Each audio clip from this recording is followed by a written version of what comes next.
السلام عليكم ورحمة الله وبركاته.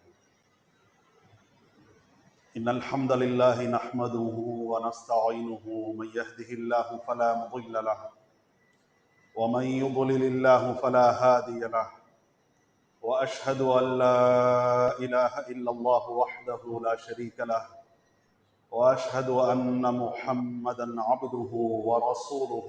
أما بعد، فأعوذ بالله من الشيطان الرجيم. بسم الله الرحمن الرحيم.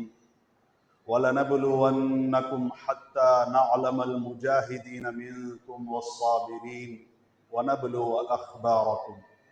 اللهم صل على محمد وعلى آل محمد كما صليت على إبراهيم وعلى آل إبراهيم إنك حميد مجيد. اللهم بارك على محمد وعلى آل محمد كما باركت على إبراهيم وعلى آل إبراهيم إنك حميد مجيد. கண்ணியத்திற்கும் மாண்பிற்கும் உரிய எல்லாம் வல்ல அல்லாஹ்வின் நல்லடியார்களே, அல்லாஹ்வுடைய பேரருளால் சிறப்பு மிகு ஜும்ஆவுடைய இந்த தினத்திலே மகத்துவம் வாய்ந்த ஜும்ஆ தொழுகையை நபி வழியில் நிறைவேற்றிட வேண்டும்.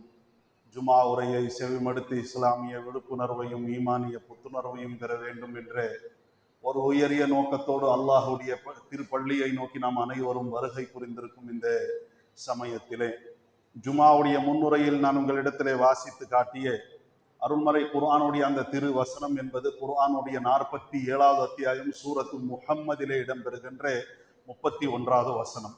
அல்லாஹ் ரப்புல் ஆலமீன் அந்த திரு வசனத்தின் வாயிலாக மகத்தான ஒரு விஷயத்தை நமக்கு எடுத்து சொல்கிறான். அல்லாஹ் சொல்கிறான், வலனபுலுவன்னக்கும், நாம் உங்களை கண்டிப்பாக சோதிப்போம், பரீட்சித்து பார்ப்போம். ஹத்தா, எதுவரை என்றால், நஅலமல் முஜாஹிதீன மின்கும், உங்களிலே தியாகம் செய்யக்கூடியவர்கள் யார், உண்மையிலேயே களத்திற்காக நிற்கக்கூடியவர்கள் யார் என்பதையும், வஸ்ஸாபிரீன், அந்த களத்திலே நீங்கள் சந்திக்கக்கூடிய நெருக்கடிகளையும் அதனுடைய சிரமங்களையும் சகிப்பவர்கள் யார் என்று நாம் அறியும் வரைக்கும் என்றால், அல்லாஹ்வுக்கு நம்மள யார் தேர்வோம் தேராம போவோங்கிறது தெரியும். ஆனால் அல்லாஹ்வுக்கு தெரிந்ததை மக்களுக்கு அறிவிக்க வேண்டும், மக்களுக்கு அறிய செய்ய வேண்டும் என்பதற்காக அல்லாஹ் ரப்புல் ஆலமீன் நம்மை சோதிப்பதாக சொல்கிறார். வலனபுலுவன்னக்கும், உங்களை நாம் கண்டிப்பாக சோதிப்போம். ஹத்தா நஅலமல் முஜாஹிதீன மின்கும் வஸ்ஸாபிரீன், உங்களிலே உண்மையிலேயே தியாகம் செய்யக்கூடியவர்கள் யார், சகிக்கக்கூடியவர்கள் யார் என்பதை நாம் அறிந்து அறிவிக்கிற வரைக்கும். அதற்கு அடுத்து அல்லாஹ் இன்னொரு மகத்தான தகவலை சொல்றான், வனபுலுவ அக்பாரக்கும், உங்களுடைய வாழ்க்கையை மட்டும் சோதிக்க மாட்டோம், உங்களுடைய செய்திகளையும் சோதிப்போம் என்று அல்லாஹ் சொல்றான்.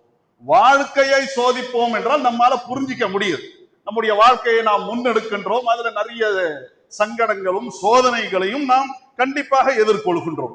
நம்மில யாராக இருக்கட்டும், அவர்களுக்கு அவர்களுடைய அந்த சக்திக்கேற்ப அல்லாஹ்வுடைய சோதனைகள் இருக்கிறது.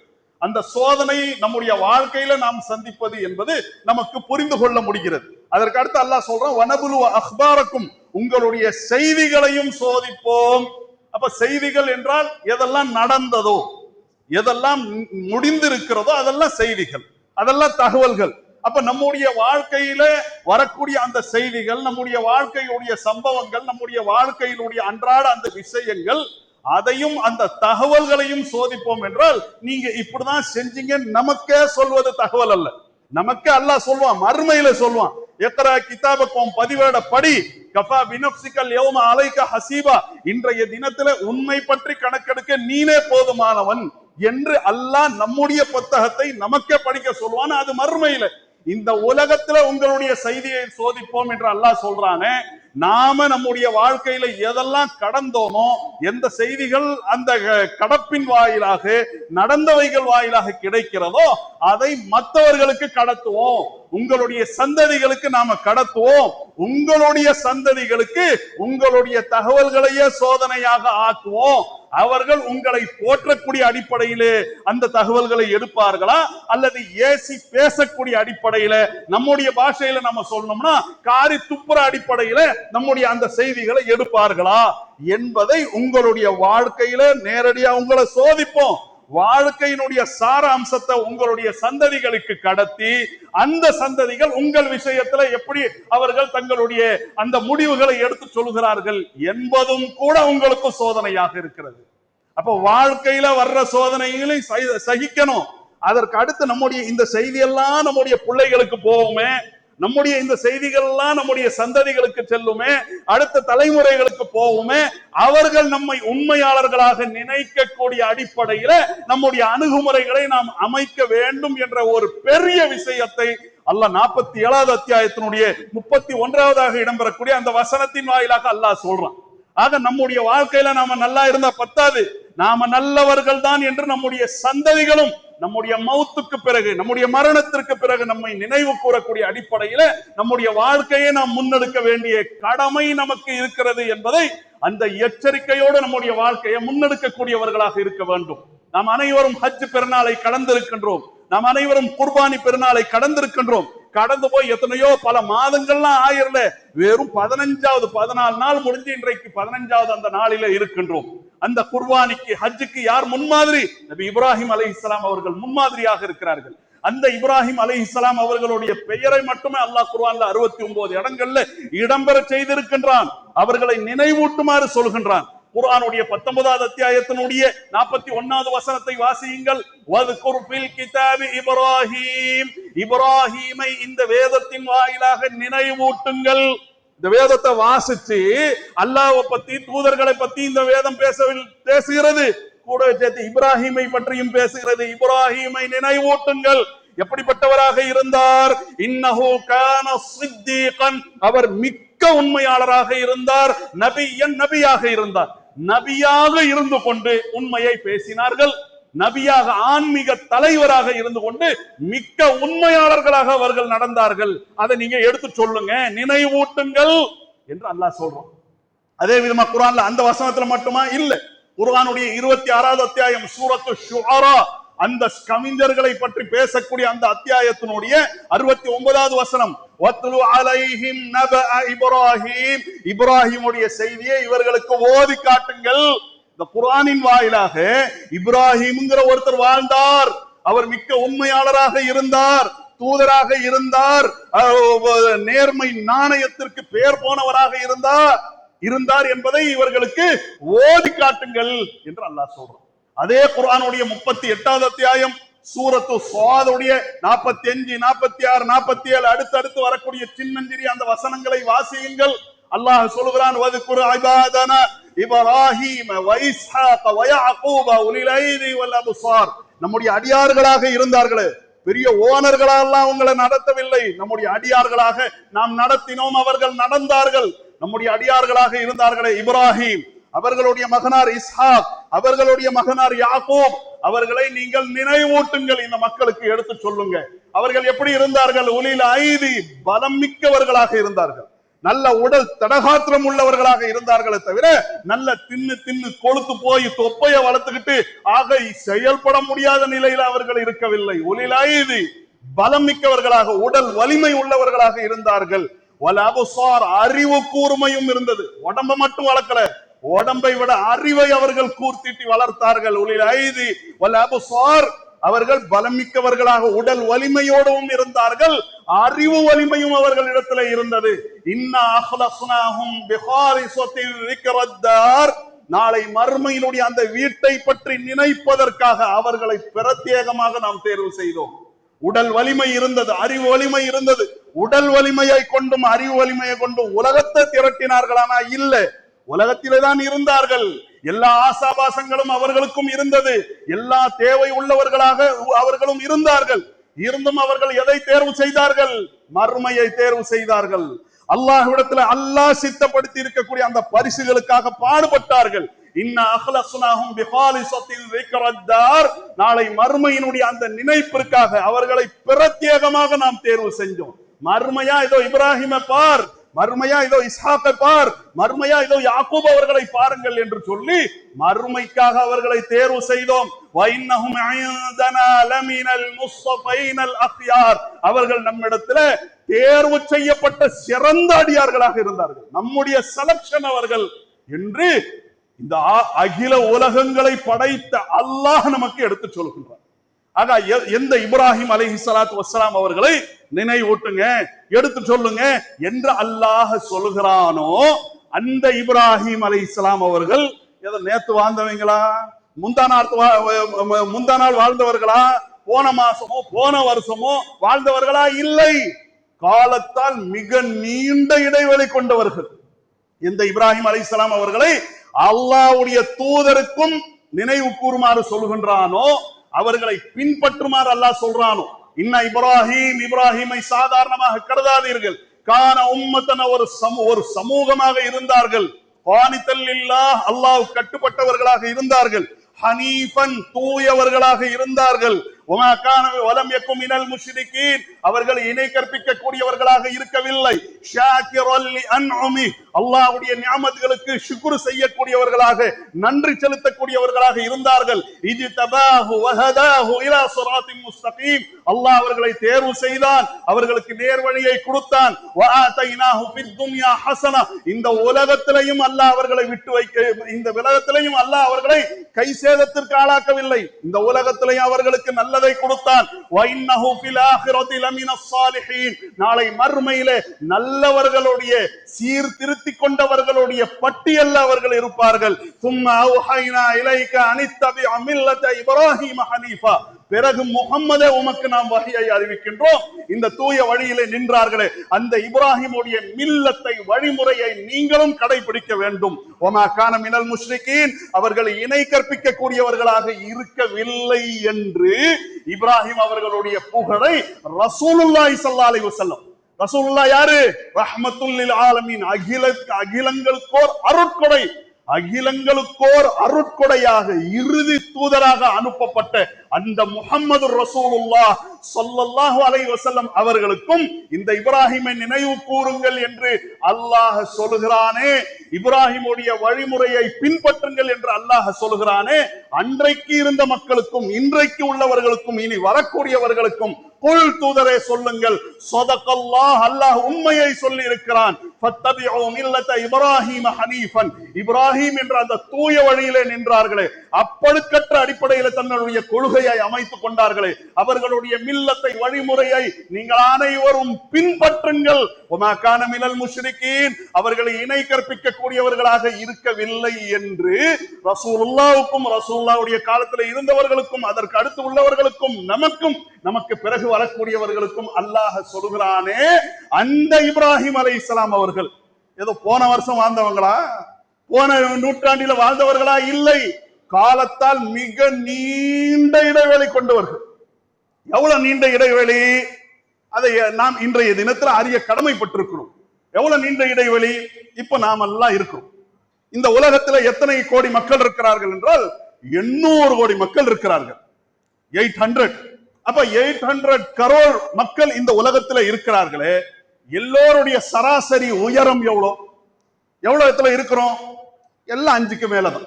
5 ஃபீட் இருக்கு இல்லையா, 5 அடிக்கு மேலதான் எல்லோருடைய. 5+4, 5+5, 5+6, 5+7 அப்படிங்கிறது. எப்படி என்னதான் குள்ளமா இருந்தாலும் 5 அடியா இருப்பார், என்னதான் நெட்டையா இருந்தாலும் ஒரு 6 அடி இருப்பார். அவ்வளவுதானங்க சராசரி.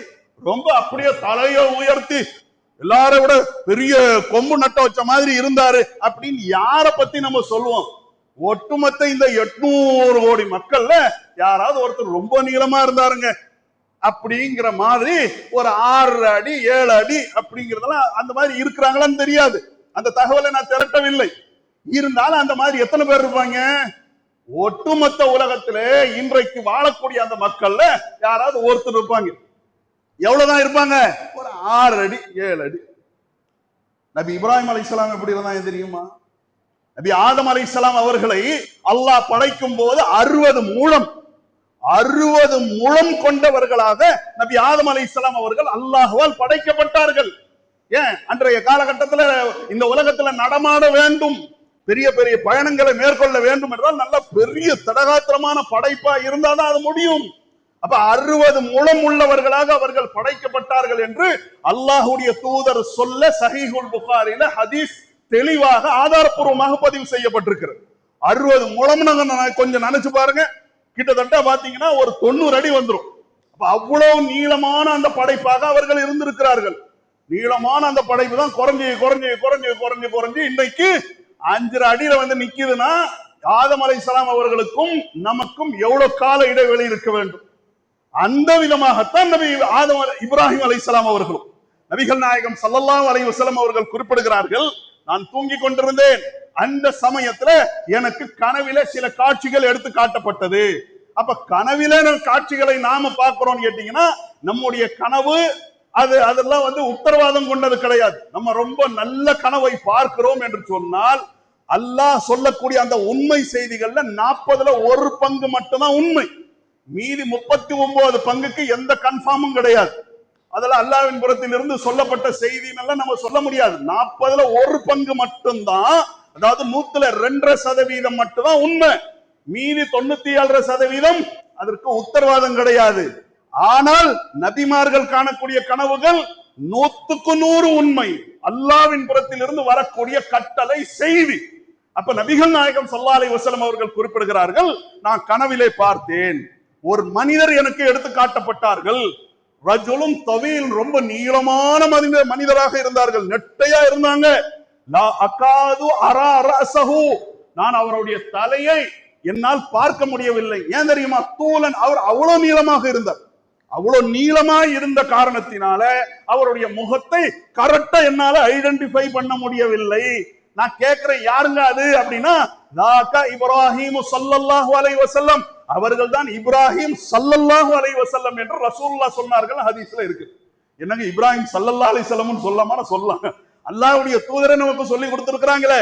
அப்ப அலைஹிஸ்ஸலாம் என்றும் சொல்லலாம், ஆதம் ஸல்லல்லாஹு அலைஹி வஸல்லம், இப்ராஹிம் ஸல்லல்லாஹு அலைஹி வஸல்லம், எப்படி ரசூலுல்லாஹ்வுக்கு நம்ம சொல்றோமோ அந்த மாதிரியும் சொல்லலாம் என்பதற்கு சஹீஹுல் புகாரில ஆதாரம் இருக்கிறது. அப்ப பாருங்க, அவர்களுடைய தலையை என்னால பார்க்க முடியல, முகத்தை பார்க்க முடியவில்லை. அவ்வளவு நெட்டையா அவங்க இருந்தாங்கன்னா காலத்தால் எவ்வளவு முந்தியவர்களாக அவர்கள் இருந்திருக்கிறார்கள் கவனித்து பார்க்க வேண்டும். அப்ப ரசூலுல்லாஹ்வுக்கும் நமக்கும் பெரிய இதுவெல்லாம் கிடையாது, நீண்ட, அதாவது 1400 வருடங்களுக்கு மேலான இடைவெளி இருந்தாலும் தோற்றம் ஒரே மாதிரி தான். நம்ம எல்லாம் எப்படி சராசரியான தோற்றத்துல இருந்தோமோ இருக்கிறோமோ அதே விதமான தோற்றத்துல தான் அல்லாஹ்வுடைய தூதரும் அவர்களுடைய தோழர்களும் இருந்தார்கள். அப்ப இப்ராஹிம் அலைஹிஸ்ஸலாம் அவர்கள் அவ்வளவு நெட்டையா இருந்தாங்கன்னா, இதுக்கு இன்னொரு ஆதாரத்தையும் பாருங்க. காபா ஆலயத்தை புனர் நிர்மாணம் செய்தது யார்? ஃபர்ஸ்ட் கட்டினவங்க ஆதம் அலைஹிஸ்ஸலாம். அது சிதிலம் அடைஞ்ச பிறகு புனர் நிர்மாணம் செய்தவர்கள், மீண்டும் கட்டி எழுப்பியவர்கள் இப்ராஹிம் அலைஹிஸ்ஸலாம் அவர்கள். இப்ராஹிம் அலைஹிஸ்ஸலாம் கட்டுறாங்க. அந்த கட்டிடம் சிதலம் அடைஞ்ச பிறகு ரசூலுல்லாஹ்வுடைய காலத்துல அந்த முஸ்ரிக்கீன்கள் இன்னொரு முறை அதே கட்டிடத்தை கட்டுறாங்க. பிறகு ஒரு காலகட்டத்துல அப்துல்லா இப்னு ஜுபைர் அவர்கள் அந்த கட்டிடத்தை இடித்து விட்டு ரசூலுல்லாஹ்வுடைய அந்த விருப்பத்தின் அடிப்படையில கட்டுறாங்க. அதாவது அந்த ஒரு ஹிஜ்ரு பகுதி இருக்குல்லவா, ஒரு லாடம் மாதிரி இருக்கிறது, அதையும் சேர்த்து கட்டுறாங்க. பிறகு வந்த ஆட்சியாளர்கள் ஹஜ்ஜாஜ் இப்னு யூசுப் அதை இடிச்சுட்டு இன்னைக்கு இருக்கிற மாதிரி அவர் கட்டினார். இன்னைக்கு உள்ள இந்த கட்டிடம் என்பது ஹஜ்ஜாஜ் இப்னு யூசுப் அவர்கள் கட்டியது. அதற்கு முந்தி முஸ்ரிக்கீன்கள் அப்துல்லா இப்னு ஜுபைர், அதற்கு முந்தி முஸ்ரிக்கீன்கள், அதற்கு முந்தி கட்டியவர்கள் ஆதம் அலைஹிஸ்ஸலாம். இப்ப எல்லாத்தையும் அந்த சேஞ்சிங் எல்லாம் பண்ணவர்கள் உயரத்தை மட்டும் சேஞ்ச் பண்ணல, உயரத்தை மட்டும் அவர்கள் சேஞ்ச் பண்ணல, உயரம் அப்படியெல்லாம் இருக்கிறது. இப்ப காபா ஆலயத்தை நீங்க பாக்குறீங்களே, மஸ்ஜிதுல் ஹராம்ல எத்தனை ஃப்ளோர் இருக்கு? Ground floor, first floor, second floor, third floor. இப்ப 3 ஃப்ளோர் இருக்கிறது. 3வது ஃப்ளோர்ல அந்த மொட்டை மாடியில இருந்துட்டு நீங்க பாத்தீங்கன்னா கொஞ்சம் தூரத்துல இருந்து பார்த்தாலும் காபா தெரிகிற அளவுக்கு இருக்குது. கொஞ்ச தூரத்துல இருந்துகிட்டு ஒரு 4 சஃப் 5 சஃப் நீங்கள் கடந்தும் கூட, தூரமா நின்னும் கூட, கிபிலா விட்டு தூரமா இருந்தும் நீங்க பார்த்தாலும் காபா தெரிகிற அளவுக்கு உயரம் இருக்கா இல்லையா? அப்ப அந்த உயரத்துல அவர்கள் அந்த கட்டிடத்தை கட்ட வேண்டும் என்று சொன்னா அன்னைக்கு அந்த ஜேசிபி இருந்ததா, பெரிய கிரேன் இருந்ததா, சாதனங்கள் இருந்ததா? இல்லையே. அப்ப அந்த கல்லையும் மண்ணையும் அவர்கள் எடுத்து வச்சிருக்கிறாங்கன்னு கேட்டா அந்த அளவுக்கு உயரம் உள்ளவர்களாக அவர்கள் இருந்தார்கள். அப்ப காலத்தால் அவ்வளவு முந்தியவர்களாக இப்ராஹிம் அலைஹிஸ்ஸலாம் அவர்கள் இருக்கிறார்கள். அந்த இப்ராஹிம் அலைஹிஸ்ஸலாத்து வஸ்ஸலாம் அவர்களை பல நூற்றாண்டுகளை கடந்த ரசூலுல்லாஹ் நினைவு கூறுகிறார்கள், நாமும் நினைவு கூறுகிறோமே. கொஞ்சம் நினைச்சு பாருங்க, இப்ராஹிம் அலைஹிஸ்ஸலாம் அவர்களை நாம மட்டுமா நினைக்கிறோம்? ஆபிரகாம் என்ற பெயரில் யூதர்கள் நினைப்பதில்லையா? கிறிஸ்தவர்கள் நினைப்பதில்லையா? இணை கற்பிப்பாளர்கள், அன்றைக்கு ரசூலுல்லாஹ்வுடைய காலத்தில் இருந்த அந்த இணை கற்பிப்பாளர்கள் இப்ராஹிம் அலைஹிஸ்ஸலாம் அவர்களையும் தெய்வமாக கொண்டு வணங்கக்கூடியவர்களாக இருந்தார்களா இல்லையா? அப்ப சிந்தித்து பார்க்க வேண்டும், காலத்தால் அவ்வளவு முந்தியவர்களாக அவர்கள் இருந்தார்கள். அவர்களை இன்றைக்கும் உட்கார்ந்து நாம நினைவு கூறுகின்றோமே, இதுல எவ்வளவு பெரிய பாடம் நமக்கு இருக்கிறது.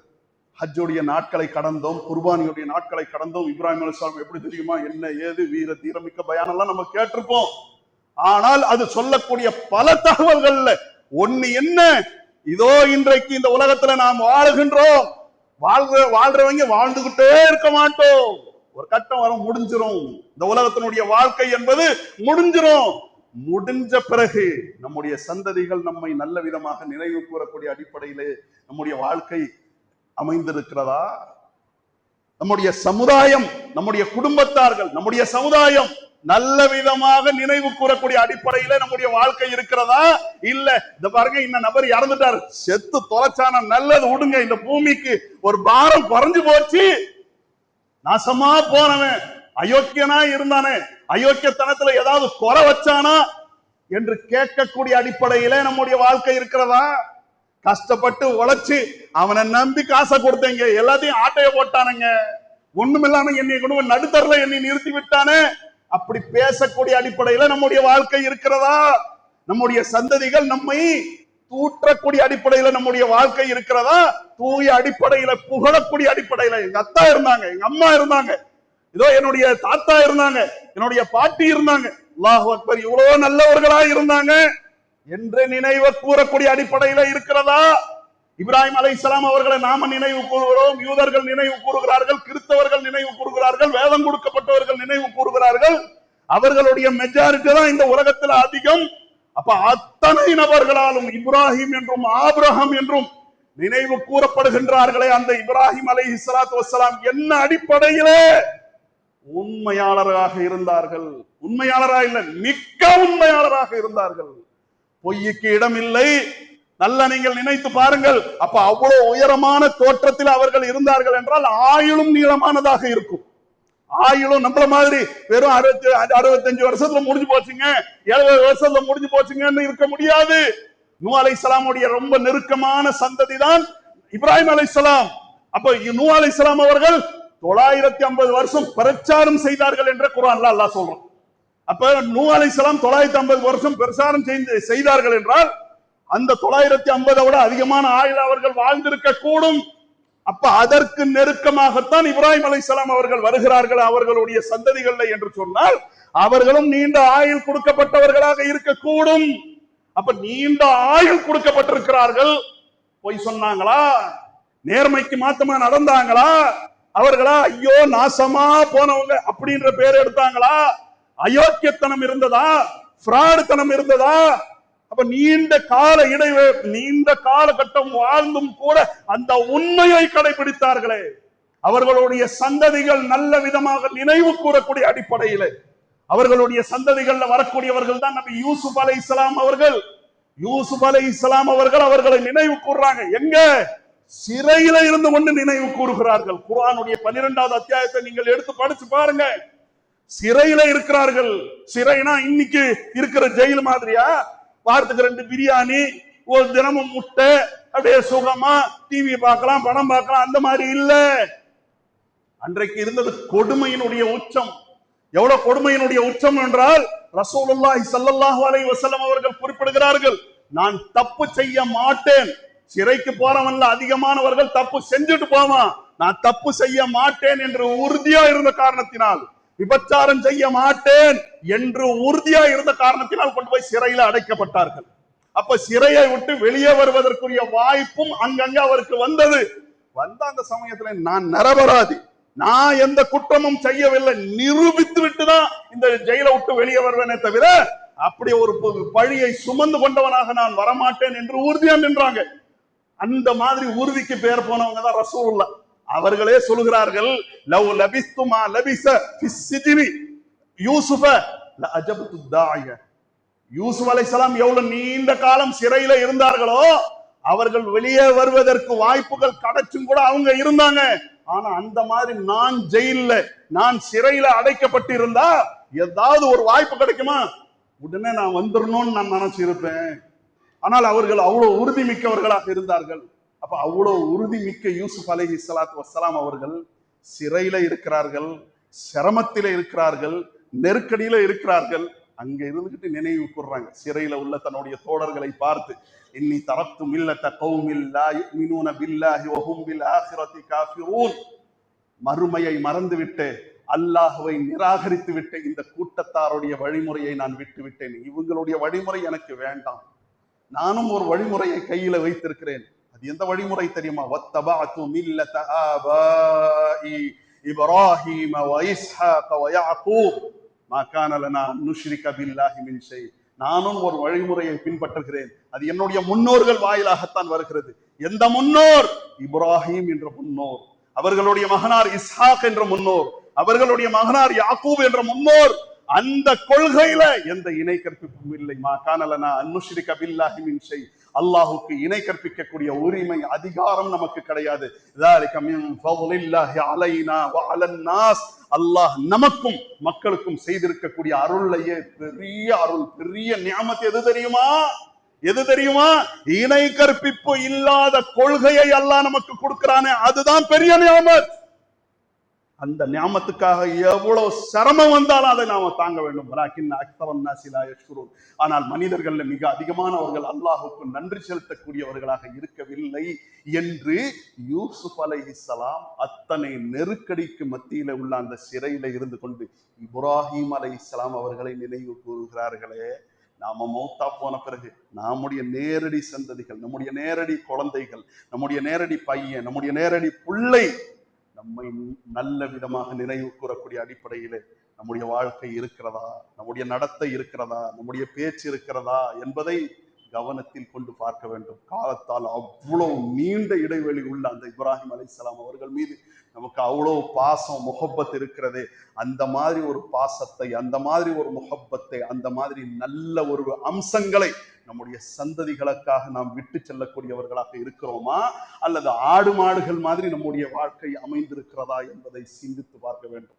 வெறும் ஹஜ்ஜு பெருநாள் வந்துச்சுங்க, குர்பானி பெருநாள் வந்துச்சுங்க, மாஷா அல்லாஹ் நம்முடைய குடும்பத்திலையும் சில பேர் ஹஜ்ஜுக்கு போயிட்டு வந்தாங்க, ஜம்சம் தண்ணி கிடைச்சது, அதை பேரிச்சம்பழம் கொடுத்துருக்குறாங்க, நல்ல தரமான பேரிச்சம்பழம். அதே விதமாக நம்மளும் குர்பானி மாஷா அல்லாஹ் குர்பானியை கொடுத்தோம், நல்ல சூப்பரான கிடாய்ங்க, நல்ல சூப்பரான மாடுங்க, நல்லா இருந்துச்சு, கறி ருசியா இருந்துச்சு, தலைக்கறி ருசிக்கு இது தொடக்கறி ருசி, இந்த ருசி அந்த ருசி அப்படிங்கிறது கடந்து செல்வது அல்ல. அது விட்டு செல்லக்கூடிய அந்த பாடத்தை நாம் பெற்றிருக்கிறோமா என்பதை தான் நாம் கவனத்தில் கொண்டு பார்க்க வேண்டும். நாம கண்ணை மூடின பிறகும் நம்முடைய சந்ததிகள் நம்மை நல்ல விதமாக நினைவு கூறக்கூடிய அடிப்படையில் இருக்க வேண்டும். அததான் அவங்க கவலையோடு அல்லாஹ்விடத்துல துவா செய்யறாங்க. ரப்பி ஹப்லி ஹுக்மன் வ அல்ஹிக்னி பிஸ்ஸாலிஹீன். அவர்கள் செய்த அந்த துவா குர்ஆனுடைய 26வது அத்தியாயத்தில் இடம்பெற்றிருக்கிறது. யா அல்லாஹ், நீ எனக்கு அதிகாரத்தை கொடுப்பாயாக, அதாவது நான் நல்ல ஒரு உறுதியோட உன்னுடைய மார்க்கத்தை கடைபிடிக்க வேண்டும். வல்ஹிக்னி பிஸ்ஸாலிஹீன். யா அல்லாஹ், சாலிஹான நல்லவர்களுடைய பட்டியல்ல என்னை சேர்ப்பாயாக. அயோக்கிய பயல்களுடைய பட்டியல்ல, கெட்டவங்களுடைய பட்டியல்ல என்னை சேர்த்து விடாது. வல்ஹிக்னி பிஸ்ஸாலிஹீன். சாலிஹானவர்கள்ல என்னை நீ சேர்ப்பாயாக. ولا ربي هب لي حكما والحقني بالصالحين واجعل لي لسان صدق في الاخرين. எனக்கு பிறகு வரக்கூடிய தலைமுறையிடத்துல என்னை பற்றி நல்ல ஒரு பெயரை ஏற்படுத்துவாயாக. واجعل لي لسان صدق في الاخرين واجعلني من ورثة جنة النعيم. யா அல்லாஹ், இன்பம் நிறைஞ்ச அந்த சொர்க்கத்திற்கு என்னை வாரிசாக்குவாயாக.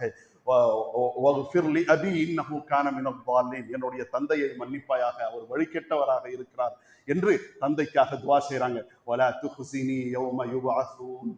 நாளை மறுமையில எல்லா மக்களையும் நீ ஒன்று திரட்டுவாயாக. திரட்டக்கூடிய அந்த சமயத்துல என்னை இழிவுபடுத்தி விடாத யா அல்லாஹ், என்னை கேவலப்படுத்தி விடாத யா அல்லாஹ், எனக்கு நல்ல ஒரு பெயரை ஏற்படுத்து என்று அல்லாஹ்விடத்தை துவா செய்றாங்க. நல்ல பெயரை அல்லாஹ் ஏற்படுத்தி விட்டானே. அப்ப அயோக்கியர்களாக இருந்து அல்லாஹ்விட்ட கேட்டிருந்தா அந்த போலித்தனத்தை அல்லாஹ் ஏற்பானா? அல்லாஹ் எதை ஏற்பான்? உண்மையை தான் ஏற்பான். உண்மை அவர்களுடைய வாழ்க்கையில இருந்த காரணத்தினாலதான் அல்லாஹ் அதை ஏற்கிறான். وَجَعَلْنَا لَهُمْ لِسَانَ صِدْقٍ فِي الْآخِرِينَ. அவர்களுக்கு பிறகு வரக்கூடியவர்கள்ல நல்ல பெயரை நாம் ஏற்படுத்தி இருக்கிறோம். இப்ராஹிமா, ஐயோ அவர் மாதிரி பாருங்க, இத்தனை குறை அவருடைய வாழ்க்கையில இருந்தது. யாராவது சொல்ல முடியாத அளவிற்கு அப்பொழுக்கற்ற அந்த வாழ்க்கையை அவர்கள் வாழ்ந்தார்கள். அந்த மாதிரி ஒரு விஷயம் நம்மிடத்திலையும் இருக்கும் என்றால், உண்மை நம்முடைய வாழ்க்கையில இருக்கும் என்றால், அல்லாஹ்வுக்கு நன்றி செலுத்தக்கூடிய அந்த தன்மை இருக்கும் என்று சொன்னால், அல்லாஹ்வுக்கு உண்மையான அடியாள்களாக நாம் இருப்போம் என்று சொன்னால், நாம கண்ணை மூடின பிறகும் நம்முடைய சந்ததிகள், நம்முடைய குடும்பத்தார்கள், நம்முடைய சமூகம் நல்ல விதமாக நம்மை நினைவு கூறக்கூடிய அடிப்படையில அல்லாஹ் நம்மையும் மாற்றுவான் என்ற மகத்தான விஷயம் அதுல இருக்கிறது. அல்லாஹ் சொல்றான், வதரக்னா அலைஹி ஃபில் ஆகிரீன், பிறகு வரக்கூடிய தலைமுறையின் மீது அவருடைய புகழை நாம் ஓங்கி ஒலிக்க செய்திருக்கிறோம். சலாமுன் அலா இப்ராஹிம், இப்ராஹிமின் மீது சாந்தியும் சமாதானமும் ஏற்பட்டு விட்டது, சமாதானமும் ஏற்பட்டு விட்டது. வதரக்னா அலைஹி ஃபில் ஆகிரீன் சலாமுன் அலா இப்ராஹிம் கதாலிக நஜ்ஸில் முஹ்சினீன், அவருடைய வழியை பின்பற்றி யாரெல்லாம் நல்லவர்களாக இருப்பார்களோ அவர்களுக்கும் நாம் இப்படிதான் கூலியை கொடுப்போம். இன்னஹு மின் இபாதினல் முஃமினீன், நம்முடைய மூமினான அடியார்கள் அவர்கள் ஒருவராக இருந்தார்கள் என்று அல்லாஹ் சொல்றானே, அந்த உண்மையான மூமினான அடியார்களாக நாம் இருப்போம் என்று சொன்னால் நம்முடைய சந்ததிகளாலும் நாமும் புகழப்படுவோம் என்பதையும் நாம் கவனத்தில் கொள்ள வேண்டும். வாழ்ற வாழ்க்கை பெருசு கிடையாது, வாழ்ற வாழ்க்கையின் வாயிலாக வரக்கூடிய அந்த செய்திகள், வாழ்ற வாழ்க்கையின் வாயிலாக வரக்கூடிய அந்த பாடம் படிப்பினை என்பது அதுவும் சோதனையாக இருக்கிறது. நம்முடைய சந்ததிகளுக்கு அல்லாஹ் ரப்புல் ஆலமீன் அதை கொண்டும் ஒரு பரீட்சையை நமக்கு வைத்திருக்கின்றான் என்ற அந்த ஒரு உணர்வோடு நம்முடைய வாழ்க்கையை வாழ்ந்து மரிக்கக்கூடிய நல்ல மக்களாக நாம் இருக்க வேண்டும். அல்லாஹ் அருள் புரிவானாக. வல்ஹம்துலில்லாஹி ரப்பில் ஆலமீன்.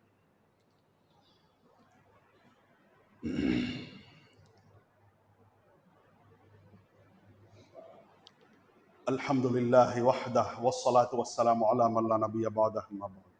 கண்ணியத்திற்கும் மாண்பிற்கும் உரிய எல்லாம் வல்ல அல்லாஹ்வின் நல்லடியார்களே, நாம் நம்முடைய வாழ்க்கையை உண்மையின் அடிப்படையிலே அமைக்க வேண்டும்.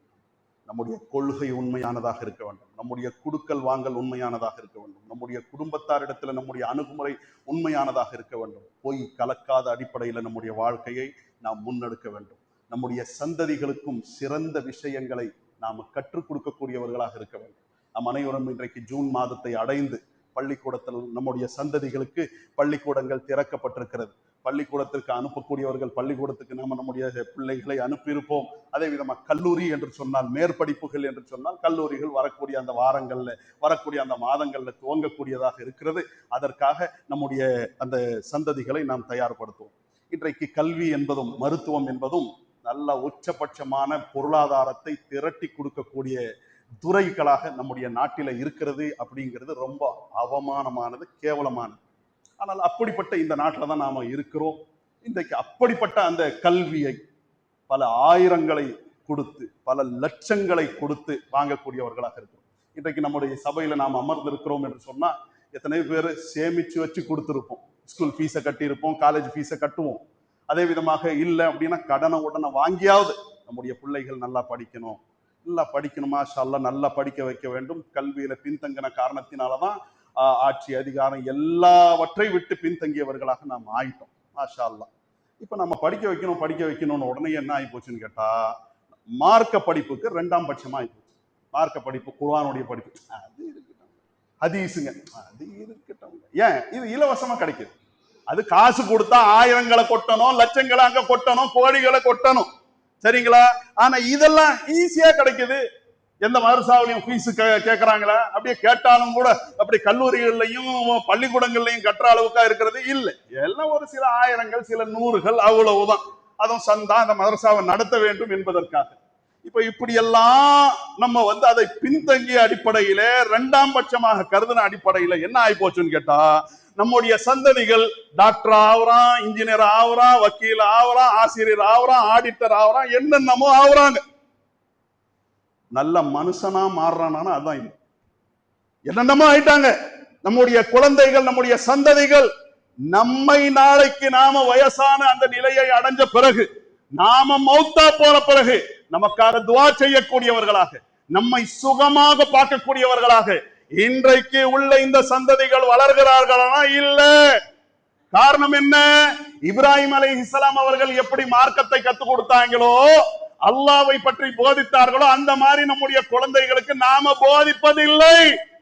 போதிக்காத காரணத்தினால எந்த குழந்தைகளுக்கு, எந்த நம்முடைய சந்ததிகளுக்கு நாம லட்சங்களையும் கோடிகளையும் கொட்டி கொடுத்து படிக்க வைக்கிறோமோ, நாம கை நாட்டு பேர் வழியா இருந்தாலும் நம்முடைய சந்ததி டாக்டர் ஆகணும், இன்ஜினியர் ஆகணும், அது அண்ணா ஆகணும், இன்னும் ஆகணும். இப்ப இன்றைக்கு உள்ள இந்த படிப்பெல்லாம் என்ன? உலகத்தினுடைய படிப்பு எல்லாம் மனிதர்களால் உருவாக்கப்பட்டது. மனிதர்களுடைய அந்த குழுக்கள் அவர்களுடைய ஆய்வாளர்கள் எடுத்து திரட்டிய தகவல்கள்.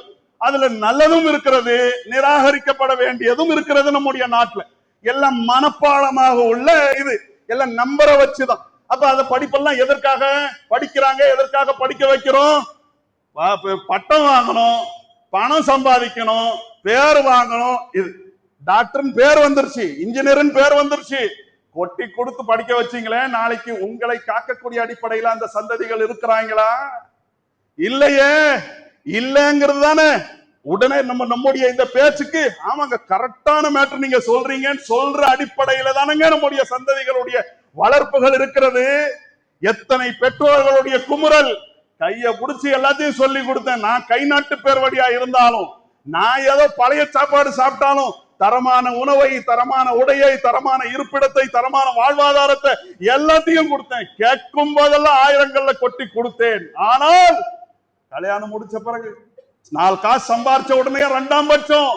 கல்யாணம் முடிச்ச பிறகு, சந்ததிகளை பெற்ற பிறகு தெருவுல விட்டுட்டு ஆம்போன்னு விட்டு போயிட்டாங்களே.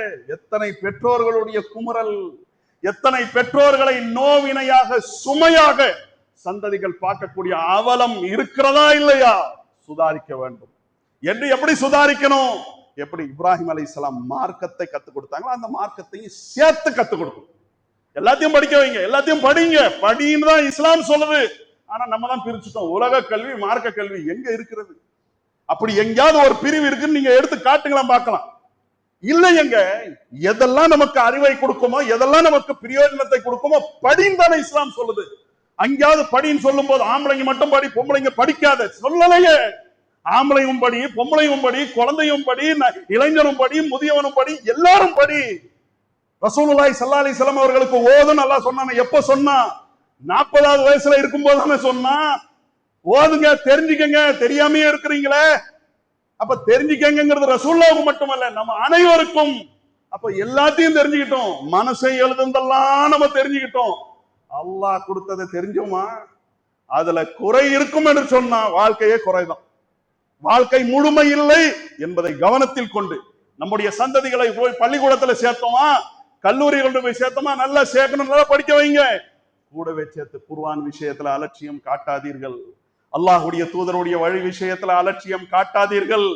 உலகத்தினுடைய படிப்புகள் உங்களுடைய சந்ததிகளுக்கு பெரிய பெரிய பட்டங்களை பெற்றுக் கொடுத்து விடும், நிறைய காசு பணத்தை சம்பாதிக்கிற வாய்ப்புகளை கொடுத்து விடும். அவர்கள் நல்ல மனிதர்களாக மாற வேண்டும் என்று சொன்னால் மார்க்கத்தை தவிர தீனை தவிர வேறு வழி இல்லை இல்லை இல்லை இல்லை இல்லை என்பதை ஆழமாக கவனத்தில் வைத்துக் கொண்டவர்களாக. பள்ளிக்கூடத்துக்கும் போகணும், மதரசாவும் போ, மதரசாவிலையும் போய் இது பண்ணு என்று சொல்லி சமுதாயத்தை உருவாக்க வேண்டிய கடமை பெற்றோர்களுக்கும் இருக்கிறது. சமுதாயத்தை இந்த மாதிரி பள்ளிவாசல் மதரசாவுடைய நிர்வாகங்களை முன்னெடுக்கக்கூடியவர்களுக்கும் நம்முடைய சமுதாயத்தை உருவாக்க வேண்டிய கடமை இருக்கிறது. நின்று நிதானித்து கவனித்து திட்டமிட்டு சரியான அடிப்படையில கொண்டு செல்லக்கூடிய நல்ல மக்களாக இருக்க வேண்டும். பள்ளிக்கூடத்துல கொண்டு போய் சேர்த்தோம், கல்லூரியில கொண்டு போய் சேர்த்தோம், ஃபீஸை கட்டிட்டோம், அல்லாஹ் அப்படின்னு உட்காருவது கிடையாது. மதரசாவுடைய படிப்பில் நம்முடைய சந்ததிகள் எப்படி இருக்கிறார்கள்? குர்ஆனை கற்பதிலே, குர்ஆனை ஓதுவது, ஓத வேண்டிய முறைப்படி ஓதுவது, குர்ஆனை விளங்குவது, அந்த செய்திகளை பெறுவது, தூதருடைய தூய வாழ்க்கை வரலாறு ஹதீஸ்கள் என்று சொல்லி நிறைய இருக்கிறது. அதையும் நம்முடைய சந்ததிகளுக்கு சரியான விதத்துல கற்றுக் கொடுத்தோம் என்று சொன்னால் நம்ம மௌத்தா போன பிறகும் நம்முடைய சந்ததிகள் நல்ல விதமாக நம்மை நினைவு கூறுவார்கள். நல்ல பெயரை விட்டு செல்லக்கூடியவர்களாக நாம் இருப்போம் என்பதை கவனத்தில் கொண்டு செயல்பட வேண்டும். அல்லாஹ் அருள் புரிவானாக. அல்ஹம்துலில்லாஹி ரப்பில் ஆலமீன். வஸ்ஸலாமு அலைக்கும் வரஹ்மத்துல்லாஹி வபரகாத்துஹு.